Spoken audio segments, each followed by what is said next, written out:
We will start our live interviews shortly.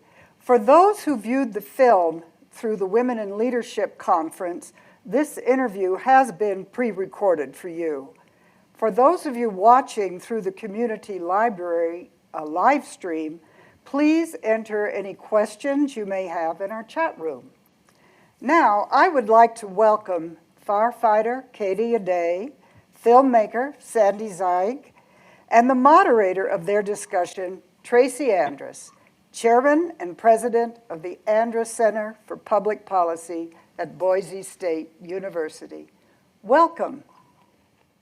Thanks, Peggy. I'm so happy to be a part of this. As you know, I saw this film a month or so ago when we were talking about bringing it in for our Women in Leadership Conference next week, and I immediately fell in love with it. I think that it's amazing to be able to tell stories about women coming together and accomplishing such formidable acts as a single unit. And there's something magic about this film and about bringing women together like that. I want to tell you a little bit about the two people we're going to talk to this evening. And we'll start with filmmaker Sandy Zeig. Sandy is a writer, director, producer, and film distributor. One of her early films, Central Park, premiered at Sundance in 1994. An early feature film, The Girl, was based on a short story by renowned French writer Monique Wittig that premiered at the Toronto and Berlin Film Festivals in 2001. Sandy, the interesting thing I think in all of that is that when you met Monique Wittig, you were in Paris studying mime and teaching karate. So obviously a multi-talented individual. Apache 8, the documentary you just watched, was broadcast on PBS in 2011. Sandy's president of the Artistic License Films, a film production company that has distributed more than 100 films, and she's also head of the media department for the Institute of Soul Healing and Enlightenment. Katie Aday, as you heard in the film, is one of 11 girls in her family. Katie was sent from the White Mountain Apache Reservation by her parents to live with a white Mormon family in California when she was 8 years old. Her father, a veteran, was determined that Katie learn English, become educated, and be able to walk in both worlds so that she could return to be the voice of her tribe. But before moving back home to the Arizona White Mountains, Katie enlisted in the military. She started her military career in the Army Reserves, becoming a first lieutenant during Desert Storm and then a Navy commander. Katie served her community by fighting fires for 6 years with the all-woman fire brigade Apache 8 that you've just seen, and by sitting on her local Board of Education and running for tribal council and tribal chair. Katie's work has focused on the health issues of her tribe, in particular on lowering suicide rates on the Apache Reservation, where rates are 10 times higher than that of the general population. Currently, Katie works as a hospice social worker. Now, before we get into our the questions and answers, please use your chat function for questions, and if you make them succinct, it makes it a lot easier for me to ask them. So let's get started. I want to start with Sandy. Why this story? What did you find about the women of Apache 8 that compelled you to tell their story? Well, Tracy, I think I have to start before I knew about Apache 8 and tell you how I met them, if you don't mind. Because the way I met them was so unusual. I didn't know anything about Apache 8, and I was traveling home. I was going through the Phoenix airport. I live in Tucson. And as I was exiting, I suddenly was in the middle of a group of women who were in their 20s, in their 30s, in their 40s, in their 50s, and they were all wearing this yellow shirt. And the vibration was palpable. It was just like buzzing. The air was buzzing. And I just looked at someone. I said, "Who are you guys?" And the woman said to me, "We're firefighters from Fort Apache." And something just came out of my mouth, which was like, "I want to make a movie about you." I knew that there was something there just by that vibration. So they gave me the name of the crew boss who was there. I spoke to him. He gave me a telephone number. And the next day I called someone and he said, call Cheryl Bones. And I said, I'm interested in coming up to see you, to meet you, and to introduce myself to you, find out what you're doing. And that is literally how this became a movie. It's my understanding there's also a story about the first time that you met Katie. Yeah. So one of my producers, her name is Pearl Harvey, and she is the sister of Cheryl Bones. And when I went up there, I was trying to find people to talk to who might be interesting. And Pearl suggested that I might be interested in meeting Katie a day. So the day that we had the interview with Katie, we were called out on a spot fire that was on the reservation. So there was a fire. So we ran out as quickly as we could to try to cover what was happening. And that fire is actually in the movie. Wasn't a big fire. It was smoldering, but nevertheless, we got some footage and we got some interviews at that point. Then we had to go out to visit Katie, where she was working in Cibecue, which was actually quite a drive. So we drove out to Cibecue and we go into Katie's office, and she's actually wearing the uniform that she was wearing in the movie. And she takes a look at me and she said, I'm sorry, you're late. I don't have time. And I saw Katie and I looked at her and I thought, oh no, this is a catastrophe. So I threw myself down on my knees. I wasn't thinking. And I said, please, I'm so sorry, please. And she was just screaming, get up. and I think from that moment on, we sort of had a very special connection. I love it. Okay, Katie, in the film, you said that you joined Apache 8 because you needed a job. But once you found out how hard the work was, why'd you stay? Well, I stayed because one, they told me I couldn't do it. And it was like, okay, well then I'm doing it.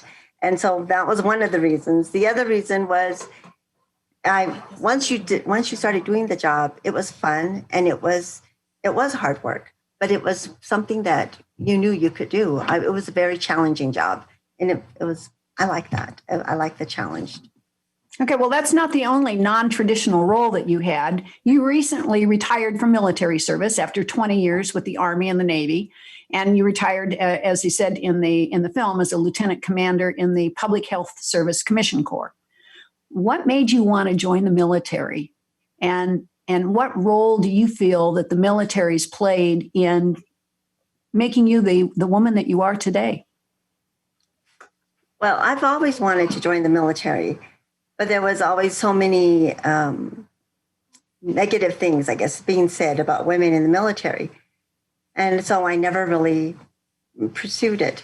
But I think it was my very first day of school in college, I saw people, the students in the ROTC uniform, and it was asking them, how did you get the uniform? Are you guys in the military? What's going on? And so they said, no, we are ROTC and, we do both. And then when we graduate, we'll be able to get into the military as an officer. And I was like, oh, okay. Well, I said, I want to do it. So that one of the girls took me and we went and we signed up. At that time, I was a freshman, but I already had 2 children. And I went and I was already carrying like 16 hours, I think. And I had to get permission to carry the 16 hours. And they said, okay. Then when I went over to the ROTC department, I had to take their classes. And their classes added it up to like almost 20 hours for my freshman year. And they told me you have to get extra permission to do this. So I was like, okay. So they sent me to this office and I sat there and I waited. And that man, all he did was he took one look at me and he said, no. And I said, why not? And he said, because he said, it is, like proven, we have records of it, that anyone who carries more than 16 hours they don't make the grade. And two, you're a woman, and we really don't grant these to women because I'm sure you have kids at home, you have a family, blah blah blah. And I was like, yes, I do all the above. I said, but and I told him, I said, you signed this paper, and I'm not leaving. I said, if I don't leave, you can't go home. I said, so sign the damn paper. And he and I went back and forth, and he was an administrator, and he was really upset with me. He called the secretary called another person. That man came in, and they both were kind of whispering. And I told him, I'm standing right here, I can hear you. I said, sign the paper. I want to go into ROTC, and I'm going to take these classes. And they said, you can't do it. Now, eventually they signed it. And then I went, and I graduated with 4.0 average after 3 years. And I carried that many hours almost every year until I graduated. That's why I got my bachelor's in 3 years, my master's in 1. So what I want to know is, by the time you graduated, was he still around? And did you ever get a chance to talk to him? Oh, yes. I went back and I visited him, and he was not very happy to see me, but I was there. And I told him, here are my grades and here are my papers. And he was just like, I remember you. And then after that, he would just sign it without even, I didn't even have to go into his office. His secretary would say, here it is, give it to me. And it was done. I would be in and out of his office in no time. Well, hopefully the next woman overachiever that went before him had an easier time after you. Oh, I know.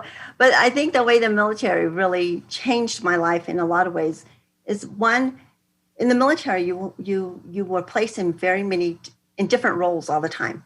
You came in as a brand new social worker, but they put me in charge of the family advocacy. The family advocacy, I barely graduated college and have my master's degree, yes.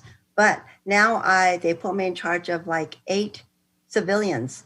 These civilian women and men have had their master's degree and have been working in the field of social work, 10, 20 years longer than I have. I haven't even put in 1 year yet, and I'm their supervisor. And then after I did that, it was like, okay, now you're going to be the chief of mental health down on the base. So then I was put down on the base, and I had commanders, captains and majors and lieutenant colonels coming to see me about their soldiers. This is happening, that's happening. We're getting ready to go Desert Storm. So-and-so is, freaking out over there. We don't know what to do. Should we send him home? Should we do this? You come in and do the evaluation. I'm a lieutenant, and yet they trusted me. And so I went in there and I did those things. And then I started working with the suicide prevention in the military, and I would have to do briefings to the general. And again, I'm, a captain, and I would stand to a table full of generals, and that's very intimidating. But, you have to stand there, you're standing at attention, your head straight, you're looking at everybody and saying what you need to say, and you have to say it off the top of your head. And if you have slides, you have to have memorized those slides. So by the time I went into, in other parts of my life, I could do things. And I could, even though I was scared to death, shaking in my boots, as they say, I could still stand there and look confident and say, okay, I'm not scared. This is what's happening. And I had that voice, the way they teach you in officer basic course, to talk loud, to be loud when you need it to be. So it just gives you a lot of confidence. You're able to adapt to different situations on a whim. And when you're told to be the leader, you'd be the leader. When you're told to be the follower, you be the follower. And I always say that, I can lead, I can follow, and I can also get the hell out of the way, so I can do it. That's usually an important skill at times in our lives. Right. Andy, let's go back. You've already said that you did some filming of the fire sequences, but you said that the first one was a small fire. Did any of the larger sequences that are in there, were you filming on the ground, or was that stock footage that you got from the Forest Service? Yeah, well, most of the rodeo Chetiskai fire, all of the rodeo Chetiskai, because it was historical, was all archival. We did go to Omak, Washington, when the crew had to go. You saw they got in a truck and they were driving, and then they went to Omak, and so we were there. We flew and met them there. A lot of those, the footage um, uh, with the helicopter when they went to the helicopter.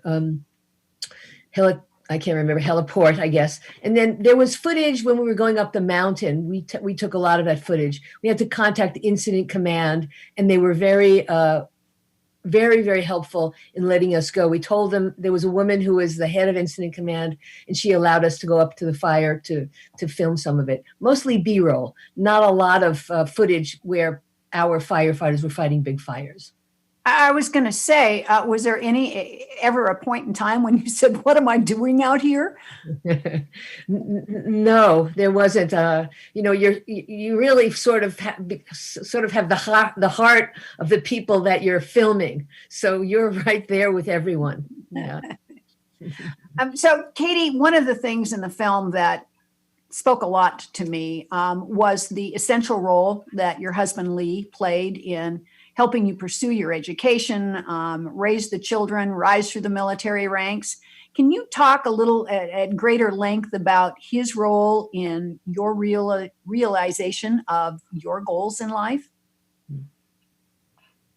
Well, Lee and I met when we were only 16. So we've been together a very long time. And I love my Lee. I don't know what to say. He has always worked hard for us. When he was only 18, he knew we needed extra money. So he started learning how to to become an elk guide. And so that meant like being away from us. And Brandon, my son, was just little then. And Brandon cried because he was so used to having his dad around. So I had to go to Game and Fish. Well, I went to one of the other women and I told them, get a hold of your husband and tell him to tell Lee that, Brandon won't stop crying. We were in the emergency room because my son gave himself a high fever because he kept crying. And so Lee literally came all the way home from Sibique, which was an hour away, and then being up in the mountains. So it's almost an hour and a half, 2 hours away every night so that our son could go to sleep. And then he would go back up. And he did that. And to this day, he is a well-known elk guide. And everybody calls for him. And even during this pandemic, he was still getting calls from his hunters saying, can we still come out?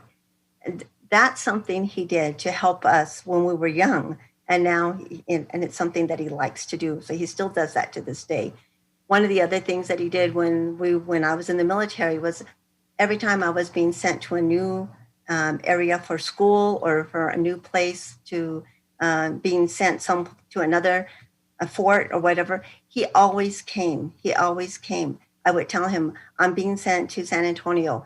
The kids are going to be sent with me. They're going to be going to school down there. And he would say, okay. And he would come. He would come and he would learn where the school was. He would learn which route the kids had to walk or which bus they had to get on. He would get to know the teachers. He would know the people. And then once he did all that, then he would say, okay, I know you guys will be safe. I'm going back home. I'm going back to work. And he would go back to work. And then we would stay there. We get to the next place, he would do the same thing again. So he's always worked, even though he may not have had to, just for us. And that means a lot. And he's worked a lot of different jobs. He's worked as a mechanic. He reminds me a lot of my dad, even though he never had a dad. My dad worked all kinds of jobs. He worked as a logger. He worked in, as long as was a police officer, all sorts of things. But he was a truck driver, and Lee has done basically the same thing. He has worked many jobs just to make sure there's food on the table for his children and has been there to help me with whatever I may need help with. And if I want to do something, then he'll say, okay, how do I help you? And we figure it out.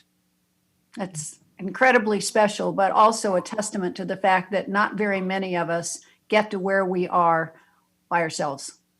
So you're very fortunate. The film talked about the spirit, courage, pride, and the incredible work ethic among the sisterhood of the Apache 8. Uh-huh. Do you think your members were selected because they already had those traits, or did their induction into the Apache 8 and your shared experiences create those attributes in your members? I think a lot of that was the people that were the original Apache 8 that started. They were already there. And then there was other women crews like Apache 6, there was Apache 4, I believe. There was several other different Apaches group with women in it, but they weren't as elite as Apache 8. When they started to form the Apache 8, the elite team, then all the other higher ups sat down and they said, okay, Katie can do it. She'll be there. She'll be on time. She'll be, and then so-and-so can do it and so-and-so can do it. So they got everybody together that way. But the majority of the Apache 8 that was already there, that stayed intact. And then they brought in a few others that were recommended because of their ability to show up on time, the ability to keep working, the ability to, not to be lazy, because that's one thing that you cannot sit down and rest. You have to keep working as tired as you may get, or as hot as you may get. I can't even imagine that. Sandy, I'm sure when a filmmaker starts a project, they kind of have an idea on where it's going to go.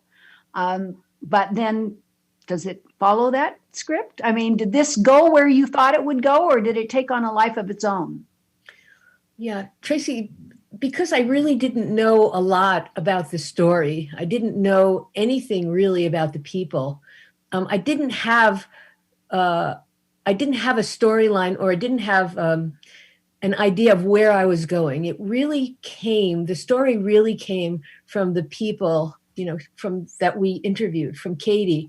When we sat down and had the first interview with Katie, I found out all of these things about her. I had no idea that when she was 8 years old, she was sent away to live with a white family. When I met Cheryl, I had no idea about the story about her nephew, Rick, or her daughter. When I met Nita, I had no idea that she had a family, lesbian family. And Erica, I actually didn't, at that time, she had never gone into the hotshots. So everything that happened really happened during the filming. Everything that I discovered happened during the filming. So the story was made during that time. That's incredible. Now, Katie, Apache 8 went co-ed somewhere around 2005. Do you think that the addition of men changed the group dynamics? Oh, yes. Because there's a lot of taboos, things that you can and cannot say in front of men, things that you can, and the way you talk to them. There's even certain like vowels, verbs, that you don't say. Men talk a certain way and women talk a certain way. And I don't mean that like prejudice or anything. I don't know, like if you say like, I'm going to go over here, men will say it a certain way, and then the woman will say it a certain way. Like yeah, me, I'm going to go this way. And then the men will just say like, this way, like go this way. It's just, everything is so much shorter, and the way you talk to one another is just different. So yes, I'm sure it made a big difference. Mm-hmm. So within your tribe's culture, do you think that was a bigger lift for men to join the all women ranks, or do you think it would have been the same regardless of whether we were talking about the Apache 8 or a Caucasian group? I think it would have been I don't know. I don't think it would just been hard. Yeah. It would have been difficult either way. Okay, that works. Sandy, what was your biggest takeaway from this project?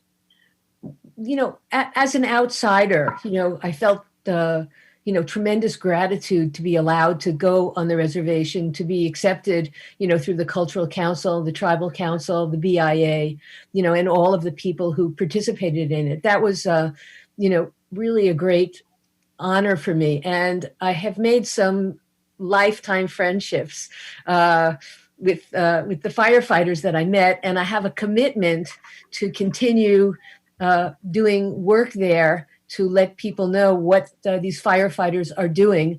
And we have a project with the next generation of firefighters in terms of how they can manage fire now, because we have a lot of issues, as you know, with fire. And some of the Native American techniques have not really been applied. And so I think there's a lot for us to learn. Some of the young firefighters that we're talking to saw Apache 8 when they were in high school. So they're excited to be a part of another film. Well, and speaking of next generation, back to the film, Katie, one of the tribal elders talked about the Apache bond to the land, the mountains, the trees, the rivers, the clouds, the rain, the water. How do you explain that cultural bond within the tribal community, and how do you continue to instill that bond in the next generations coming up? Well, that bond is our name, White Mountain Apache. And I think a couple of times they said it in the film, that means we are White Mountain Apache people. And so everything, the mountains, were in our ceremonies, we talk about how we came to be created in this place. Our songs, our Apache songs, that song that was playing in the background, that's talking about the trees and the mountains and the rain and the wind, all of that. When we have our ceremonies, the young women are taught, we're standing to the east, you're watching the sunrise, you pray that you're thankful for the day that you are given. You're thankful for the life that you have. You're thankful for the land that you're standing on, because your feet are on the ground. Well, it always makes me think of my son. When he was a junior in high school, we sent him to all these different places so that he could get an idea of what was out there, right? So we sent him to Colorado, like for 2 weeks, and he went to the University of Colorado, and he attended, I think, some like hydrology or something.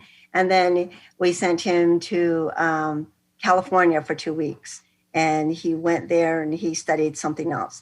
Then we sent him to Washington, D.C., and he was there and he learned, and he loves to learn. And he was out there, but one day he called us and he was upset, and he was like, I am tired of walking on cement. I'm tired of walking on sidewalks. He said, I want to be in the mountains. I want to feel the dirt. I want to walk in the river. He said, bring me home. And we're like, okay, you're coming home. So, that's it. That's what they're talking about. Yeah. The love of land, that it's a part of you. Yeah. Mm-hmm. So I'm sure that everybody wants to know what you're doing now. Are you a judge yet?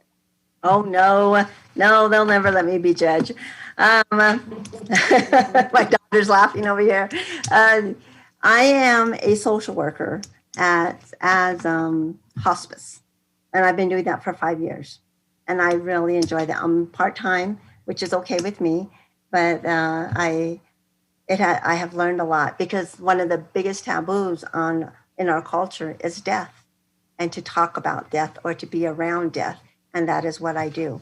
And when I come in and I help my own people through that process, it really touches their lives and it touches mine. And it makes me feel like, yes, I am doing something that needs to be done. And it just helps them go into that next spirit world without being afraid that they're going to be okay. And I will do everything I can to help them be safe. That's a really nice place to end there. Peggy, can we come back to you? And do you have any questions that have come in from the audience that you want to add to this? There's so little that anyone can add to a beautiful film and one of the best discussions we've ever had at the Family of Women Film Festival. I've seen this film more than once. Each time I learned something new. Sandy, you did a marvelous job. This film is only, in a way, just hung on the premise of women firefighters. It's so much about community and love and spiritual. And Katie, you are a force of nature. You are one of a kind. I want to thank you both so much, and for Tracy. And, you know, usually we have a Family of Women Film Festival family that lives on with the speakers and the filmmakers who come to visit us. And we had a big plan for you to come out, and Katie, for you to bring your daughter, and we were going to really have a girls' slumber party. And we wanted to, in Boise, for you to see the monument. And let's just say that we'll do that in the future. There'll be a next time, I'm sure. So thank you all so very much. Yeah, and when you come out, I want to be a part of that, because I've had such a great time getting to know both Sandy and Katie in our several conversations that we've had before tonight. You know, a new sisterhood has been born, and it's all thanks to you, Peggy. No, thanks to you, to women like you. Thank you very much. Thank you, Peggy. Thank you. And thank you to our audience for joining this evening. You hope you'll also join us this weekend for our 2 special 4 p.m. matinees. And remember that all of our films are shown once only at that scheduled live stream time of 4 p.m. Tomorrow's film is The Perfect Candidate, a comedy from Saudi Arabia by the country's only woman director, and I must say the most important filmmaker in Saudi Arabia. Because of the pandemic, this film, which has been eagerly awaited after her first film was nominated for an Oscar, does not have a theatrical release in America. So we have a very rare opportunity to see this highly anticipated film. Thank you.